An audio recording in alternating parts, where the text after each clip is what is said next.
Moi j'ai sorti le col roulé pour mon côté écolo. On m'a dit qu'il fallait économiser un petit peu pour le chauffage. J'aime bien qu'il fasse chaud. Donc voilà, j'ai descendu le chauffage à 28 degrés. How dare you! Et bienvenue dans cette vidéo. Vidéo importante, vidéo primordiale aujourd'hui parce qu'on va parler du CIF, du CIF, du CIF. Ça c'est quand j'étais employé, quand j'étais commercial et mon responsable commercial, c'est comme ça qu'il nous parlait toutes les semaines, il nous disait maintenant faut faire du CIF, faut faire du CIF. Il avait un petit peu un cheveu sur la langue. Allez, on fait du CIF, on fait du CIF. Bon, tu l'auras compris, on va parler de chiffres parce que c'est bien beau de faire le malin sur les chantiers, de dire j'achète des biens, mais à un moment vient le moment du bilan. Et ce que je constate, c'est que quand il s'agit de sortir les chiffres, il y a beaucoup de personnes qui parlent chinois. Donc dans cette vidéo, tu vas voir les chiffres en détail comme d'habitude avec des preuves puisqu'il faut en montrer tout simplement. Et ça sera du coup les chiffres de l'immeuble que tu as déjà vu dans une précédente vidéo. Donc je l'ai montré de A à Z sous toutes les coutures. Je te laisse revoir cette vidéo une fois que tu as terminé celle-là si tu ne l'avais pas vue avant. Néanmoins, mon opération est terminée, les rénovations sont finies.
Et je vais t'expliquer ce que j'ai fait avec ce bien. Donc un immeuble, je te rappelle, il y avait 3 lots et 2 garages, 3 appartements d'à peu près 50 mètres carrés. Et je vais t'expliquer exactement ce que j'ai fait, comment j'ai calculé et où on en est aujourd'hui puisque ça a bougé tout simplement. Tout d'abord et encore une fois, je vais te montrer mes chiffres, la réalité, ce qui se passe vraiment sur le terrain. Et je ne veux pas te spoiler en te disant que c'est pas une opération qui m'a rendu multimillionnaire. Non, c'est une opération du quotidien, c'est le style d'opération que je fais assez fréquemment. Certains pourraient dire que les résultats sont pas foufou, mais je suis désolé, ils font partie de la réalité de ce qui se fait aujourd'hui sur le marché. Je tiens tout de suite à féliciter les jeunes de 20 ans qui arrivent à faire des rentabilités à 50% ou des plus-values à plusieurs millions d'euros avec un SMIC. Moi, j'y arrive pas. Par contre, ce que je sais faire, c'est générer effectivement quand même pas mal d'argent avec l'immobilier et surtout créer une liberté. C'est-à-dire qu'en fait, grâce à l'immobilier, je peux faire ce que je veux de mes journées. Si je veux aller bosser, je veux bosser. Si je veux pas y aller, j'y vais pas. Si je veux jouer au tennis, je vais jouer au tennis. Je suis aujourd'hui, depuis plusieurs années, mon propre patron. Et les chiffres que je vais te montrer, c'est une opération type qui me permet en fait de continuer à vivre de cette manière libre en fait. Donc cet immeuble, 3 appartements, 2 garages, un grand terrain, un petit terrain. 3 entrées indépendantes, pas de partie commune. On peut donc quasiment dire que c'est comme 3 petites maisons de ville. Et ça, généralement, ça plaît vraiment aux gens d'avoir un petit peu ce côté maison. Bon, puis la petite quéquette poilue qui m'accompagne là, c'est parce qu'en fait, j'ai perdu mon micro. Donc, je vais faire avec ça. Ça sera au premier plan. On va peut-être lui donner un nom au cours de la vidéo, j'en sais rien. T'es doux, toi, dis donc. C'est vrai que c'est doux en fait. J'avais jamais vraiment touché. Enfin bon, c'est pas grave. Allez, on rentre dans le vif du sujet et on parle tout de suite des chiffres. Donc j'ai pris des notes, tu m'en veux pas parce que je me rappellerai pas tout de tête. Mais ce bien, donc cet immeuble, je l'ai acheté au prix de 123 000 euros. Ok, il a fallu rajouter 11 000 euros de frais d'agence. Au final, ce bien m'a coûté avec les frais de notaire 145 000 euros. Pour acheter ce bien, j'ai fait un premier prêt de 199 500 qui comprennent l'acquisition totale plus une partie des travaux. Du coup, tu l'auras compris, j'ai sorti 0 euros, 0 centimes pour acheter ce bien. C'est un prêt qui finance totalement l'acquisition du bien, tous les frais et les travaux. À tous ceux qui disent que c'est pas possible, bah si en fait. Donc ce prêt, je l'ai eu il y a un petit moment, le taux était de 1,45% sur 22 ans, ce qui fait que pour ce prêt, je remboursais 967 euros par mois. Enfin, c'est ce qui est marqué sur le papier, puisque j'ai négocié aussi un différé de remboursement et je ne paye du coup que les intérêts de ce prêt tous les mois, qui correspond à une somme de 326 euros pendant 3 mois. Donc pour tous ceux qui ne comprennent pas exactement tout ce que j'ai dit, en fait, tu peux emprunter de l'argent, tu as une mensualité, mais tu peux négocier aussi le fait de ne pas rembourser l'intégralité de ta mensualité et de ne rembourser que les intérêts pour avoir une plus petite mensualité pendant le temps des travaux. Le banquier t'accorde entre 1 et 3 ans pour se différer.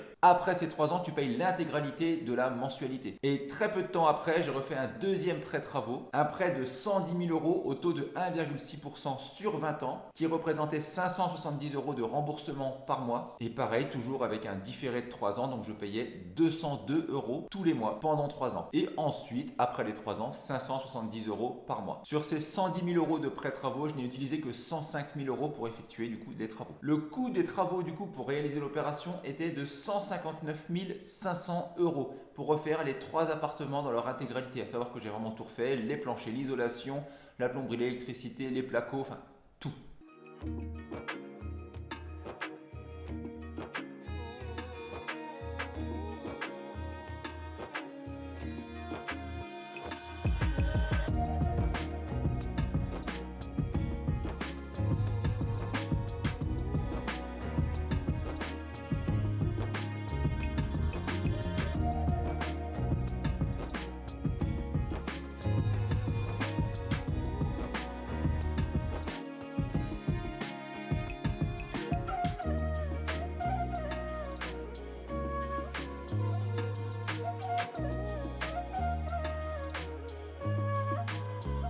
Le bien comprenait 3 appartements qui faisaient respectivement 52 mètres carrés, 59 mètres carrés et 51 mètres carrés, ce qui nous fait un prix au mètre carré pour refaire les biens, le prix des travaux au mètre carré de 980 euros. C'est un prix travaux quand on passe par une entreprise, puisque je suis passé par une entreprise, on y reviendra dans la deuxième partie de la vidéo. Quel était le but pour moi en achetant ce bien immobilier? En fait, c'est très simple. C'était un immeuble de 3 appartements avec 3 entrées séparées et je me suis dit effectivement pour faire la location c'est idéal. Les locataires ne se croisent pas, chacun a son entrée, on n'a pas de partie commune, pas d'ampoule en commun. Très facile pour la division, très facile pour l'entretien. Donc l'idée c'est de faire un emprunt total et de se concentrer sur la rentabilité du bien, de telle sorte à ne pas sortir d'argent de sa poche et d'encaisser des loyers et du plus. On appelle ça du cash flow. Le cash flow, c'est ce que tu gagnes quand tu loues un appartement et qu'il te rapporte plus que ce qu'il ne te coûte. Et j'avais fait mes calculs, effectivement, pour ce bien, ça s'y prêtait particulièrement bien parce que les biens, une fois rénovés, peuvent se louer 700 euros pour le plus petit, 880 euros pour le plus grand et 860 euros pour un qui est un peu plus petit. À savoir que les 2 appartements les plus chers ont chacun un terrain et un des 2 appartements a en plus un garage. D'ailleurs, il m'en reste un deuxième de garage qui lui se loue 70 euros par mois. Ce qui nous fait des revenus locatifs de 2510 euros par mois pour l'intégralité de cet immeuble. Maintenant, on va calculer la rentabilité du bien. À quoi ça sert? En fait, ça sert tout simplement à comparer les différents investissements que tu peux faire en immobilier et savoir lequel en fait est le plus rentable. Pour faire ça, tu prends ton loyer total mensuel, tu le multiplies par 12 pour que ça revienne à une année tout simplement. Et ce total, tu le divises par le prix d'achat global. Donc le prix d'achat plus tous les frais, plus les travaux. Sur ce bien, on arrive à une rentabilité de 9,9%, donc quasiment 10%, qui je trouve est très bien. Alors je vous arrête tout de suite, les rendements à 20%, 30%, c'est possible, oui. Tu fais de la location courte durée, ça se fait. Seulement, il faut que tu ailles faire tes ménages tous les 2 jours, tous les 3 jours. Tu as beaucoup de frais qui sont associés, tu as beaucoup plus de casse, beaucoup plus de dégradation. Je dis pas que ça marche pas, je dis qu'on parle pas de la même chose. Là, on est sur la location longue durée où les gens vont venir rester 1, 2, 3, 4, 5 ans. Et pendant 5 ans, si le mec paye bien évidemment, tu n'en entends pas parler. Surtout quand le bien bien est rénové complètement, qu'il est neuf, tu n'es pas censé avoir de fuite, de problème électrique ou quoi que ce soit d'autre. Et donc une rentabilité à 10% sur du locatif traditionnel, c'est une très bonne rentabilité. Ne vous laissez pas embourber par tous ces gens qui vont trouver des rentabilités de dingue dans les secteurs de fou. Les mecs, ils achètent des appartements en cité en te disant bah, l'appartement, je l'ai acheté pas cher, je peux le louer à un certain prix et j'ai une rentabilité de dingue. Ouais, mais combien tu auras d'impayé? Est-ce que tu peux vraiment aller chercher ton argent en haut de la cité, au 13e étage de l'immeuble? Est-ce que tu vas vraiment aller chercher ton argent avec une barre de fer? J'y crois pas trop, tu vois, tu rentres pas dans la cité. Donc une renta à 10% sur du tradi, c'est déjà une super renta. C'est du brut, mais c'est une super renta. Et l'autre point qui est important à calculer, c'est le cash flow. Combien d'argent il va te rester à la fin, tout simplement. Tu prends ton loyer total mensuel de l'immeuble, combien l'immeuble te rapporte tous les mois, tous tes loyers, et tu viens enlever toutes les mensualités de prêt qui t'ont permis à acheter le bien et à faire les travaux. Donc tu enlèves les 967 et les 570 euros. Bien évidemment, la mensualité complète une fois que le différé est terminé. Tu auras donc un cash flow brut d'environ 970 euros, ce qui représente plus de 300 euros par appartement. Donc c'est du brut, tu auras des frais, des taxes à enlever bien évidemment, et c'est franchement pas dégueu. Et ça, mes amis, c'était le projet de base. Mais ça s'est pas vraiment passé comme prévu. En fait, je suis pas super fan du locatif. Et je me suis dit, allez, vas-y, t'empruntes à fond, tu fais ton truc, c'est rentable, ça s'autofinance, tu le laisses courir, fonce. Sauf qu'entre-temps, j'ai d'autres projets qui se sont profilés et j'ai dû faire ce qu'on appelle un choix. On appelle ça un arbitrage. C'est-à-dire qu'en gros, soit ton taux d'endettement il est vraiment trop élevé, soit il te faut des liquidités, peu importe. Mais en tout cas, tu vas devoir arbitrer, choisir pour savoir comment tu veux développer ton patrimoine immobilier. Et le secteur sur lequel j'ai acheté cet immeuble, c'est pas un secteur que j'adore particulièrement. Il y avait une bonne affaire à faire, l'achat était pas très cher, la rue dans laquelle se situait le bien était vraiment top, c'est sécure. Voilà, il y avait un truc, je pouvais pas le laisser passer. Mais mon cœur il y est pas, tu vois. C'est-à-dire que moi je fonctionne au feeling, je me vois pas le garder longtemps. C'est pas mon délire. J'aime bien avoir du patrimonial qui me plaît, des trucs qui me tiennent au... Je suis un passionné, tu vois, j'aime bien quand ça me tient aux tripes. J'avais plus le feeling. Donc j'ai décidé de le revendre. Le prix au mètre carré moyen sur le secteur pour la vente de ce type de bien, donc c'est des appartements sur le papier. Et les appartements, en moyenne, c'est 1900 euros à la vente. Pour les plus beaux appartements, on monte à 2450 euros. Du coup, j'ai demandé à mon agent immobilier, celui qui m'avait vendu le bien, de revendre du coup mes appartements. En tout cas, d'essayer de les vendre parce que je voulais d'abord faire un test, voir si j'étais bon au niveau de mes chiffres. On ne sait jamais à l'avance ce qui peut se passer. Et j'ai commencé par vendre le plus grand des appartements, celui qui fait 59 mètres carrés et qui a un beau terrain. Et très belle surprise, l'appartement s'est vendu 160 000 euros. Donc, surprise, oui et non. L'appartement avait une configuration très particulière avec un accès indépendant et surtout un grand jardin. On dirait vraiment une maison. Ce qui fait que les gens, en fait, quand ils rentrent là-dedans, s'ils ont visité des appartements avant, ils se disent mais c'est magnifique. Donc l'appartement est beau, oui c'est vrai. Mais c'est vraiment l'environnement qui te donne l'impression que tu es dans une maison. Et ce qui est marrant, c'est que ça correspond pile poil au prix au mètre carré élevé de la vente d'une maison sur le secteur qui est de 2700 euros du mètre carré. Donc j'ai vendu un appartement au prix d'une maison haut de gamme sur le secteur. Donc tu vois, c'est là où c'est important de voir, en fait, de connaître les prix sur ton secteur et de se dire que si tu fais une rénovation qui est top et que tu arrives à voir les points positifs du bien, eh bien tu peux viser le haut du panier de prix de vente moyen au mètre carré et du coup réaliser le maximum de marge. Le deuxième appartement vendu, un des plus petits, à savoir qu'ils ont tous quand même 2 chambres. Ça, c'est un standard que je m'impose, 2 chambres. Les gens, même s'ils sont en couple et qu'ils n'ont pas d'enfants, ça leur fait soit un bureau, soit ils sont prêts pour avoir un deuxième enfant. Du coup, tu peux vendre un peu plus cher. Quelqu'un qui veut avoir un enfant est prêt à mettre un petit peu plus dans un bien qui a une deuxième chambre, même s'il n'a pas d'enfant tout de suite. 2 chambres, pour moi, c'est l'idéal dans les appartements. Donc le deuxième appartement, je l'ai vendu 115 000 euros. À savoir que tous les prix que je vous annonce, c'est des prix nets. Donc les frais d'agence ont été déduits, tout a été déduit. C'est vraiment le prix auquel je l'ai vendu. Là, on est sur un prix à 2200 euros du mètre carré. On n'est pas loin de la fourchette haute des prix des appartements. Celui-là n'avait pas de terrain, c'était un pur appartement. Donc on est dedans. Et le dernier appartement, j'ai pas encore le papier du notaire puisque c'est en cours, vendu 135 000 euros. On est à 2600 euros du mètre carré. On est au-dessus du prix maxi des appartements sur le secteur. Et on est quasiment au prix haut du prix des maisons. Pourquoi? Cet appartement avait aussi, lui, un terrain et un garage attenant dans lequel on pouvait mettre une voiture, un accès du coup pour le véhicule. À savoir qu'il y a aussi un garage qui va être vendu pour 9 000 euros. Un garage totalement indépendant. Et là-bas, en fait, il y a un manque cruel de place. Donc, c'est quelque chose qui est très liquide. Ça se vend super bien. Donc, ça, c'est une bonne nouvelle aussi. Total des ventes de l'immeuble, 419 000 euros net. Montant de l'achat plus les travaux, 304 500. Montant de la vente, 419 000 euros. Il reste donc 114 500 euros de plus-value. Là, clairement, on n'est pas sur ma résidence principale. Qu'est-ce que ça veut dire? Ça veut dire que je vais avoir des impôts à payer. 37% d'impôts sur la plus-value. Ça veut dire que sur cette plus-value, j'ai 37% que je donne à l'État. Alors, j'arrête tout de suite les grandes bouches sans dents là. C'est 36,7%. Je m'en balèque en fait.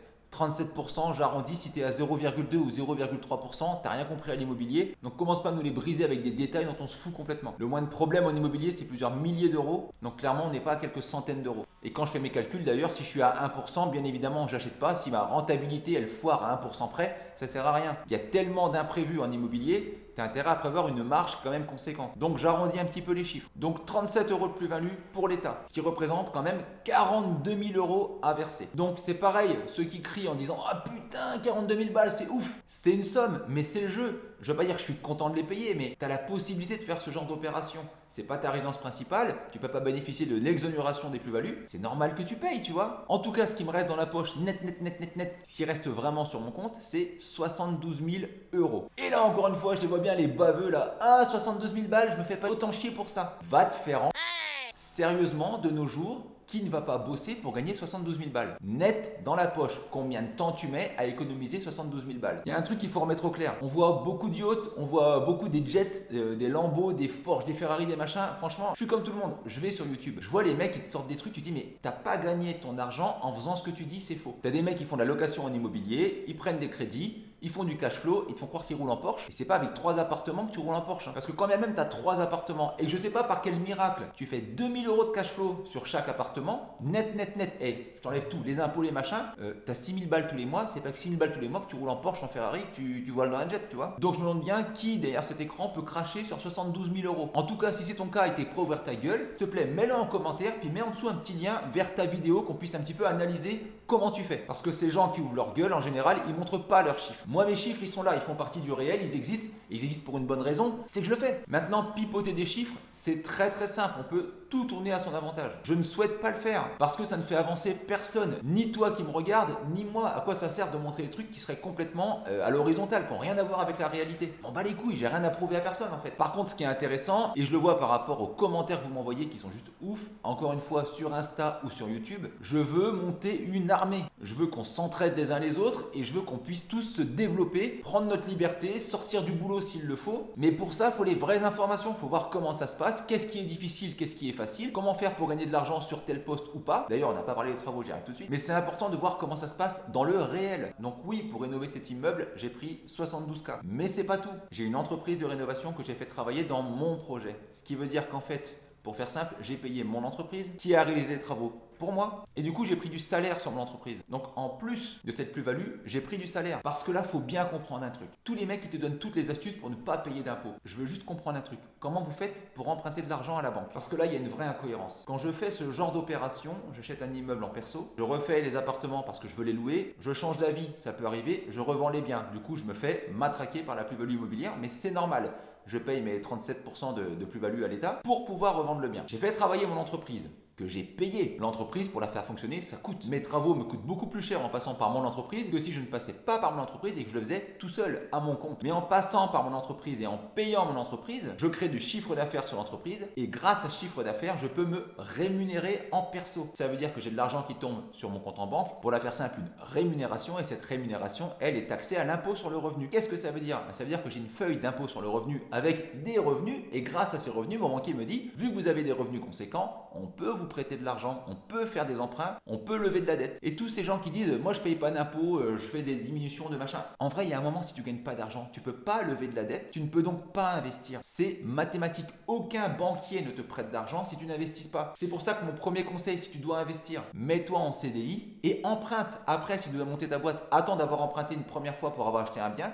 Une fois que tu as ton prêt, ok, monte ta boîte si tu veux. Mais avant tout, il te faut une situation stable, il faut que ton banquier te prête du pognon. Et donc, avec ce montage que je fais, j'ai une entreprise que je paye. Ça me coûte peut-être plus cher au niveau des travaux, mais du coup, j'ai du salaire qui rentre et mon banquier peut continuer à me prêter de l'argent. En fait, c'est donnant-donnant. Tu peux pas toujours tout optimiser et espérer tout avoir. Non, si tu n'as pas de revenus qui rentrent, jamais t'empruntes. Et là, je balance une petite crotte de nez à tous ceux qui veulent tout le temps réduire les impôts, tout ça, parce que ça ne peut pas fonctionner à un moment. Surtout si tu commences. Une fois que la machine est lancée, que tu as 10-15 appartements, que ça fonctionne, je veux bien, mais ça représente 0,01% des investisseurs, tu vois. En tout cas, à ton niveau, le plus important, c'est d'emprunter la première fois, voire la deuxième. Pour ça, il te faut une situation stable, il te faut des revenus et il te faut une feuille d'impôt avec des chiffres dessus, pas du zéro tout simplement. C'est une aparté qui était assez importante pour moi parce que j'en peux plus d'entendre des conneries, je te jure. Donc j'ai pris 72K de plus-value nette qui ne figure pas sur ma feuille d'imposition, c'est la plus-value nette, c'est pas du revenu. Et j'ai des revenus qui sont liés à ma société qui me permettent eux d'emprunter. C'est une question qui m'était beaucoup posée. tu as la réponse. Donc la vente, c'est cette solution que j'ai choisie, mais je voulais parler avec toi d'une troisième option que j'avais qui m'a effleuré l'esprit et que tu aurais peut-être pu utiliser. J'ai 3 appartements. En gros, il y a 300 000 euros de crédit. Il y a 2 appartements qui valent à eux deux 300 000 euros à peu près. Une des possibilités aurait été de vendre 2 appartements, de rembourser complètement les crédits et d'avoir un bien qui soit totalement payé et je laisse courir comme ça. C'est-à-dire que j'ai pas de prêt dessus et j'ai une rente qui tombe tous les mois. C'était une possibilité. Mais d'ailleurs, c'est aussi une stratégie que je peux te donner qui est d'acheter des immeubles, de refaire les appartements et de revendre les appartements à la hauteur du prêt qui t'a servi à réaliser les travaux et à acheter l'immeuble. Ce qui fait qu'à chaque fois, tu gagnes des appartements gratuits. Quand je dis un appartement gratuit, c'est un appartement sur lequel tu n'as pas de crédit. Si tu le fais 2-3 fois, tu peux avoir 3, 4 ou 5 appartements gratuits, entre guillemets, non adossés à un prêt, et du revenu qui tombe tous les mois. Ça peut être une certaine forme de sécurité de ne pas avoir de prêt associé parce qu'à un moment les crédits t'en as un paquet. Et dans une phase de désendettement et d'amélioration de ton patrimoine, c'est hyper intéressant. C'est sûr que tu vas payer des impôts, mais au moins ton patrimoine il est à toi, tu dors sur tes 2 oreilles, tu n'as pas de prêts qui sont derrière et si jamais un jour tu veux vendre un appartement, tu as quand même pas mal d'argent qui tombe d'un seul coup. Bref, je mets ça là, t'en fais ce que tu veux. Ça fait quand même beaucoup d'informations sur cette vidéo. Il y a pas mal de stratégies, pas mal de tactiques. L'idée, c'est que tu vois vraiment tout ce que tu peux faire avec l'immobilier, combien tu peux gagner, puisque oui, on gagne. Encore une fois, si tu n'as pas vu la vidéo de présentation de cet immeuble, je t'invite à la regarder. Merci à tous pour vos messages qui sont vraiment top et qui me filent la patate. Si tu veux aller plus loin et qu'on étudie ta situation personnelle, qu'on ait un échange, que tu aies déjà fait des opérations ou que tu sois débutant, si tu as des questions, si tu as des doutes, si tu penses avoir un certain blocage psychologique, j'ai pas d'argent, je sais pas comment faire, tu es le bienvenu bien évidemment. J'ai mis en place les calls qui s'appellent Call Investis en toi. En gros, c'est une première étape pour pouvoir te lancer. On échange ensemble, j'étudie ta situation personnellement et bien évidemment, on trouve des solutions qui te correspondent. L'idée, c'est qu'en 40 minutes, on débloque complètement ta situation pour que tu puisses commencer à investir dans l'immobilier et toi aussi générer des plus-values, c'est bien le but. Le lien se trouve en dessous en commentaire. T'attends de l'autre côté pour être informé des vidéos dès qu'elles sortent comme tout le reste de l'armée. Abonne-toi. Et comme d'hab en fin de vidéo, bam, investis en toi.